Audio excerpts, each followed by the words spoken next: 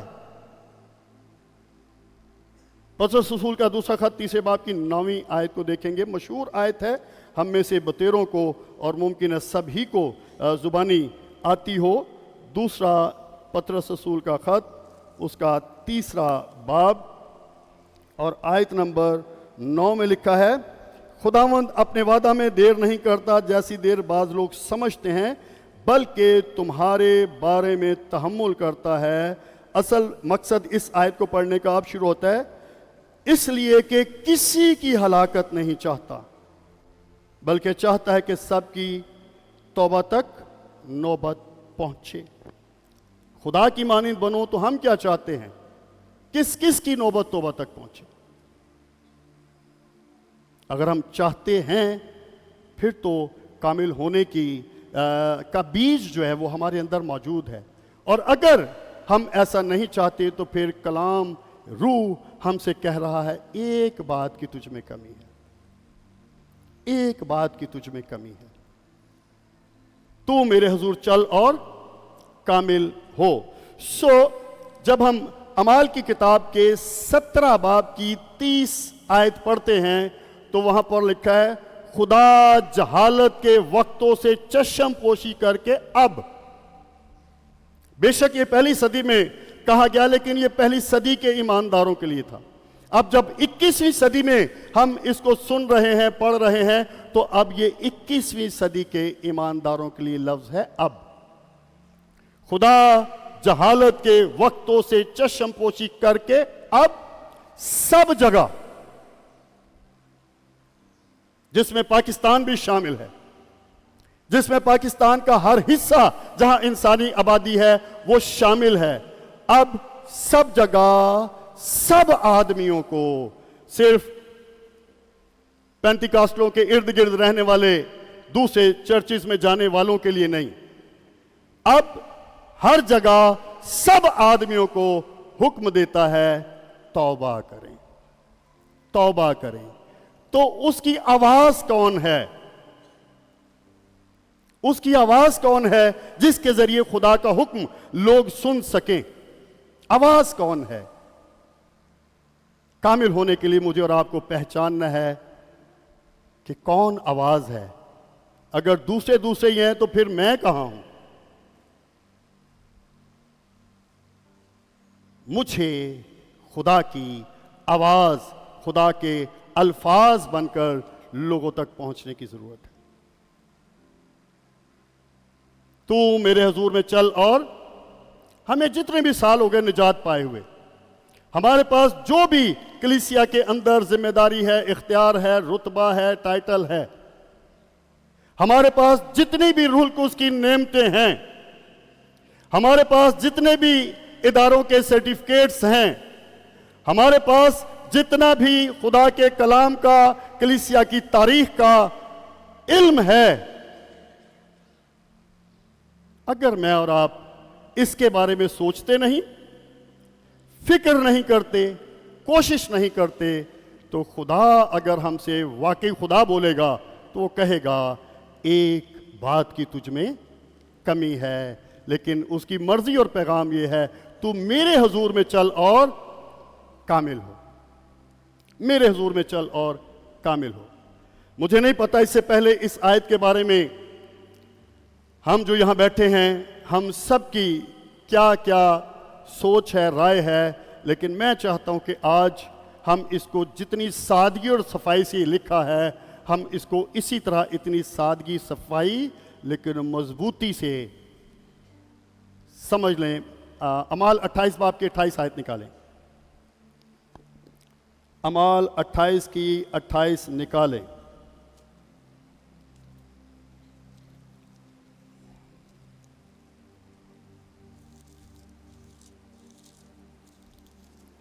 اٹھائیس کی 28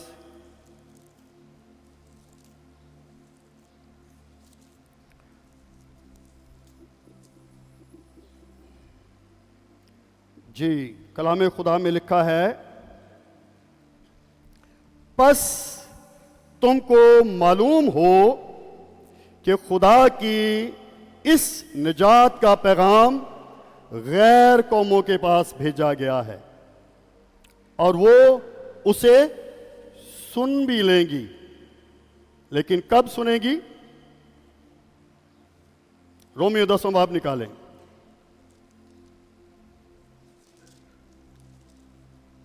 رومیو 10 باب اور اس کی 13ویں آیت سے ہم دیکھیں گے۔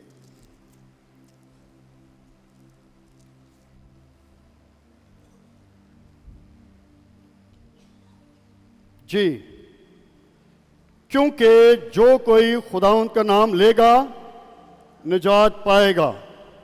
یہ کون سے خداوند کا نام ہے؟ یہ کون سا خداوند ہے جس کا نام لینے سے نجات ملتی ہے؟ یہ وہ خداوند ہے جس کا نام ہی اپنے لوگوں کو ان کے گناہوں سے نجات دینے والا ہے۔ یسوع کا نام جو لے گا وہ نجات پائے گا۔ اب مجھے اور آپ کو ذمہ داری سے اس بات کا جائزہ لینے کی ضرورت ہے کہ میرے علم کے مطابق کتنے لوگ ہیں جو اس نام کو، اس نام کی اصلیت کو، اس نام کے مطلب کو، اور جس کو یہ نام دیا گیا اس کو، اس کے اس دنیا میں آنے کو جانتے ہیں؟ کتنے جانتے ہیں؟ جو یہاں پر لکھا ہے جو خداوند کا نام لے گا، اس کو ہم اس طرح سے لے لیں، جو خداوند کی پہچان حاصل کرے گا وہ نجات پائے گا۔ اور پہچان کیسے حاصل ہوگی؟ آگے لکھا، مگر جس پر وہ ایمان نہیں لائے، جس کے بارے میں سنا نہیں، کیونکہ ایمان سننے سے پیدا ہوتا ہے نا، جس کے بارے میں انہوں نے سنا نہیں اس سے کیوں کر دعا کریں، اور جس کا ذکر انہوں نے سنا نہیں اس پر ایمان کیوں کر لائیں، اور بغیر منادی کرنے والے کے کیوں کر سنیں۔ جیسا میں نے شروع میں کہا کہ ہر نجات پانے والا شخص جو ہے اس کے پاس خدمت ہے، خداوند نے اس کو خدمت دی ہے، جس کو میں کہوں گا ذمہ داری ہے۔ بعض لوگ تو لفظ خدمت کو اپنے لیے ایک رتبہ سمجھتے ہیں، لیکن حقیقت میں خدمت ایک ذمہ داری ہے جس کا ہر خدمت گزار نے خدا کو حساب دینا ہے۔ دو باتیں ہر ایماندار کی ذمہ داری ہیں۔ نمبر ایک، جتنے یہ خواہش کرتے ہیں یا یہ ایمان رکھتے ہیں کہ روح القدس کی بخشش میرے لیے ہے، تو ان کو روح القدس کے بارے میں سکھایا، بتایا یہ گیا، جب روح القدس تم پر نازل ہوگا تو تم قوت پاؤ گے، اور اس قوت کا استعمال کہاں اور کیسے کرنا ہے؟ تم میرے گواہ ہوگے، تم میرے گواہ ہوگے۔ اور پینتیکاسٹل ہونے کا مطلب یہی ہے کہ ہم اس بات پر ایمان بھی رکھتے ہیں، ہم اس بات کی خواہش بھی کرتے ہیں، بلکہ ہم اس بات کی ضرورت محسوس کرتے ہیں کہ خدا مجھے روح سے بھر دے، مجھے روح سے معمور کر، اس کے بعد مجھے روح کی نعمتیں دے، اس کے بعد مجھ میں روح کے پھل لگا۔ ہم روح کی تابعداری، روح کی رہنمائی اور روح کی قوت میں زندگی گزاریں۔ ہر پینتیکاسٹل ایماندار کی یہ خواہش بھی ہے، ضرورت بھی ہے اور حق بھی ہے۔ اور جب خواہش بھی ہے، ضرورت بھی ہے، حق بھی ہے، تو پھر فرض بھی ہے کہ وہ مسیح کا گواہ ہو، مسیح کا گواہ ہو، اور اس کی زبان سے گواہی کوئی سنے۔ جب تک سنیں گے نہیں لوگ ایمان کیسے لائیں گے؟ اور جو ایمان نہیں لائے گا وہ اس کا نام بطور نجات دہندہ کیسے لے گا؟ اور جب کوئی نام ہی نہیں لے گا تو نجات کیسے پائے گا؟ اور خدا کی مرضی یہ ہے کہ کتنے نجات پائیں؟ سب نجات پائیں۔ نہ صرف خدا کی مرضی ہے، خدا کا منصوبہ ہے۔ مکاشفہ 7 کی 9-10 جب ہم پڑھتے ہیں، ایسا ہو کے رہنا ہے، ایسا ہو کے رہنا ہے۔ اور میں اس بات کا جہاں ضروری یا مناسب ہوتا ہے اعلان کرتا ہوں کہ ساری دنیا کی طاقتیں مسیح کی بشارت کے کام میں رکاوٹ بن جائیں، لیکن اس کے اس کلام کو پورا ہونے سے کوئی نہیں روک سکتا، ساری طاقتیں نہیں روک سکتی۔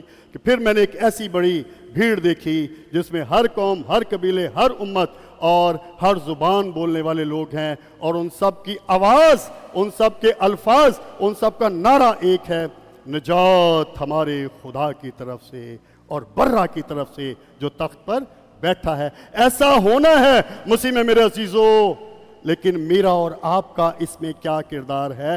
حساب جواب اور انعام اجر اس پر ملنا ہے۔ اس واسطے مجھے اور آپ کو یاد رکھیے، کئی لوگ اس بات سے ڈرتے ہیں کہ شاید جس ملک میں ہم رہتے ہیں، ہم اگر ایسا کرتے ہیں تو ہمارے ساتھ کیا ہو جائے گا۔ تو دو باتیں جو میں نے اپنے لے لی ہوئی ہیں۔ 2003 میں کوئی ایسے حالات تھے، میں خوف زدہ ہوا چند لمحات کے لیے، اور پھر خدا نے میرے ساتھ کلام کیا کہ جب تک میں کسی کو اجازت نہ دوں کوئی تیرے بال کو بھی چھو نہیں سکتا۔ اور یہ خدا کا فرمان یا کلام جو ہے یہ میرے لیے آج تک طاقت ہے، اور جب کبھی ضرورت ہوتی ہے تو مجھے حوصلہ ہوتا ہے کہ خدا کا کلام ہے میرے لیے۔ اور آگے میں اس بات کو بھی کہ اگر ایسا ہو بھی جائے تو میں اس کو نفع کی بات سمجھتا ہوں، کیونکہ میرے جسم نے تو بیماری سے بھی مر سکتا ہے، ایکسیڈنٹ سے مر سکتا ہے، عمر پوری ہونے پر اس نے تو مرنا ہے، لیکن یسوع نے کہا تھا جو میری خاطر اپنی جان کھوئے گا وہ اسے بچائے گا، اور جو بچائے گا وہ اسے کھوئے گا۔ اس لیے ہمیں اپنے اوپر سے اگر ہم پر خوف ہے تو اسے اتارنے کی ضرورت ہے۔ اور یاد رکھیے یہ دعا سے نہیں اترنا، میں تجربے کی بات کر رہا ہوں، یہ دعا سے نہیں اترنا، یہ فیصلہ کر کے، بے شک دعا کے ساتھ فیصلہ کریں، بے شک خدا کی رہنمائی میں پلاننگ کریں، لیکن یہ ہم نے جب تک اپنا آپ خدا کو اس مقصد کے لیے سپرد نہیں کرنا، اس وقت تک خدا زبردستی نہیں کرے گا۔ شاید ہم میں سے کسی کے اندر یہی ایک کمی ہو کہ ہم نے کبھی اس بارے میں اپنے آپ کو ذمہ دار ہی نہیں ٹھہرایا کہ میری دعا سے، میرے کردار، گفتگو سے، میرے گواہی دینے سے کسی کا دل اور دماغ یسوع مسیح کی طرف لگ جائے۔ لیکن یاد رکھیے دنیا میں ایسا ہو رہا ہے۔ میں نے ایک رپورٹ دیکھی 2024 کی، پاکستان کے اندر ہزاروں کی تعداد میں فگر نہیں بولتا، لوگ خداوند یسوع مسیح کو قبول کر رہے ہیں، اور یہ اس لیے ہو رہا ہے کہ خدا کا مقابلہ کوئی مذہب، کوئی مذہبی شخص، کوئی مذہب کے ماننے والوں کی پالیسی نہیں کر سکتی، نہیں کر سکتی۔ اس لیے مجھے اور آپ کو خدا کے ساتھ چلنے کی ضرورت ہے. تو میرے حضور میں چل اور کامل ہو. اور ہمیں کچھ نہیں کر سکتے تو اس بات کے لیے ذمہ داری سے دعا کریں. سسٹر ایلس نے یہ سن 2000 سے پہلے کی بات ہے، شاید 98 کی بات ہے. سسٹر ایلس کھوکھرا پارک چرچ میں کلام سنا رہی تھی اور ان کا ایک جملہ ہے. انہوں نے کہا جب شفایتی دعا میں راست باز کی آنکھ سے آنسو گرتا ہے، خدا اس کے آنسو کو سیاہی بنا کر اس کی دعا کا جواب لکھتا ہے. اس لیے دعا کریں. راست باز کی دعا کے اثر سے ضرور اپنے پاس لسٹ بنائیں ان لوگوں کی جو مسیح کو نہیں جانتے لیکن آپ چاہتے ہیں کہ وہ جان جائیں. یہ میں نے 8 لوگوں کی چھوٹی سی لسٹ بنائی ہوئی ہے اور میری دعا یہ ہے کہ خداوند ہو سکے تو یہ 2026 میں نجات پا جائیں. ان میں سے 2 پا چکے ہیں اور باقیوں کے لیے دعا جاری ہے، ملاقات ہوتی ہے، سلسلہ چل رہا ہے. یاد رکھیے کسی بھی ملک کے لیے اس ملک میں رہنے والی کلیسیا سے پوچھ گچھ کی جائے گی. آخری ایک حوالہ پڑھیں گے پھر ہم اپنا آپ اس مقصد کے لیے خدا کے سپرد کریں گے کہ خداوند میرے اندر کی کمی کو پورا فرما دے. حزقیل 3 باب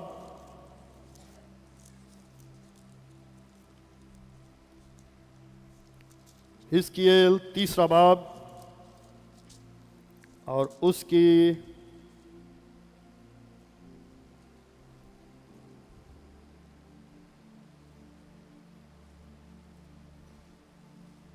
17, 18 اور 19ویں آیت. اے آدم زاد، میں نے تجھے بنی اسرائیل کا نگہبان مقرر کیا، پس تو میرے منہ کا کلام سن اور میری طرف سے ان کو آگاہ کر دے. اس کو اس آیت کے ساتھ ہم جوڑیں گے کہ بادشاہی کی نجات کا پیغام جو ہے وہ غیر قوموں کے پاس بھیجا گیا ہے لیکن خدا خود نہیں بول رہا. ہم اس بات کے ساتھ جوڑیں گے کہ خدا جہالت کے وقتوں سے چشم پوشی کر کے اب ہر جگہ سب آدمیوں کو حکم دیتا ہے. یہاں کلام خدا کا ہے لیکن ذمہ دار کون ہے؟ پس تو میرے منہ کا کلام سن اور میری طرف سے ان کو آگاہ کر دے. جب میں شریر سے کہوں کہ تو یقیناً مرے گا اور تو اسے آگاہ نہ کرے اور شریر سے نہ کہے کہ وہ اپنی بری روش سے خبردار ہو تاکہ وہ اس سے باز آ کر اپنی جان کو بچائے، تو وہ شریر اپنی شرارت میں مرے گا لیکن میں اس کے خون کی باز پرس. تو نے ذمہ داری نہیں نہ نبھائی، وہ تو مر گیا، وہ جان اور میں جانوں، لیکن اس کے مرنے کا جو تیرا قصور ہے اس کے بارے میں جواب دے تو ہے. 19ویں آیت میں سن لیجئے. لیکن اگر تو نے شریر کو آگاہ کر دیا اور وہ اپنی شرارت اور بری روش سے باز نہ آیا تو وہ اپنی بد کرداری میں مرے گا، پر تو نے اپنی جان کو بچا لیا.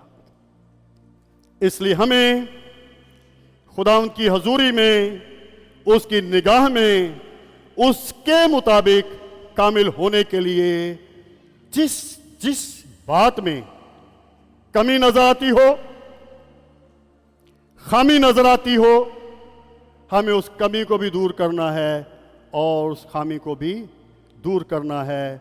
اس لیے میں اور آپ اس ملک کے ہر شہری کے لیے، خواہ جس کا تعلق جس مذہب سے ہے، جس کا تعلق جس زبان بولنے والے، جس مذہب کے کسی فرقے سے ہے، میری اور آپ کی ذمہ داری، جن کو ہماری آنکھیں دیکھتی ہیں، جن کے بارے میں ہمارا دماغ سوچ سکتا ہے، جن کے ساتھ ہم بات چیت کر سکتے ہیں، وہ ہماری ذمہ داری ہیں، وہ ہماری ذمہ داری ہیں.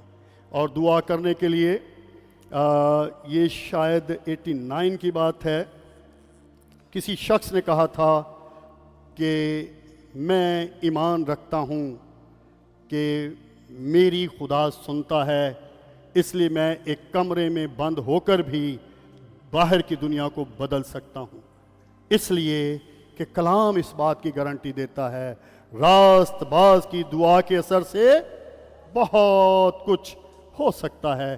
آئیے اپنے سر جھکائیں، اپنی آنکھیں بند کریں، اور ضرور ضرور ضرور آج بستر پر جانے سے پہلے، آج سونے سے پہلے میں اس تک پہنچ سکتا ہوں یا نہیں، لیکن میں اس کی نجات چاہتا ہوں، اس کی نجات چاہتی ہوں جس کا شاید ہم نام جانتے ہیں، جس کی شکل سے ہم واقف ہیں، شاید کسی کے بارے میں ہم اس کے پیشے کے بارے میں بھی جانتے ہیں، ہم جو کچھ بھی، لیکن جس شخص کو ہم جہنم سے بچانے کے لیے دعا کر سکتے ہیں، خاص طور پر جن کو ہماری آنکھوں نے دیکھا یا دیکھتی ہیں، جن کے بارے میں ان کی تصویر ہمارے ذہن میں آ سکتی ہے، نامعلوم افراد کے لیے نہیں، معلوم افراد کے لیے، گول مول نہیں، نشانے والی دعا آج سے ہم شروع کریں اس یقین کے ساتھ کہ خداوند اپنے کلام کو پورا کرنے کے لیے بیدار رہتا ہے۔ اس نے کہا ہے، وعدہ کیا ہے، مانگ تو قومیں تیری میراث میں، اور زمین کے انتہائی حصے تیری ملکت کے لیے تجھے بخشوں گا۔ ہم نے لوگوں کی نجات کے لیے دعا کرنی ہے، ہم نے ایسے لوگوں کے لیے دعا کرنی ہے جو فزیکلی ان تک پہنچیں، ان سے گفتگو کریں، ان کو بشارت دیں، ان کو شاگرد بنائیں، تاکہ مسیح کی کلیسیا ہر قوم اور قبیلے میں ہو، تاکہ ہر قوم اور قبیلہ مسیح کی جلالی کلیسیا کا ہماری دعاؤں اور ہماری کوششوں سے حصہ بن جائے۔ فضل مانگی اپنے اپنے واسطے، فضل مانگی اپنے اپنے واسطے، اور اس کے ساتھ فیصلہ کیجئے کہ آج میں ان لوگوں کی ایک لسٹ بناؤں گا جن کے واسطے مجھے دعا کرنا ذمہ داری ہے۔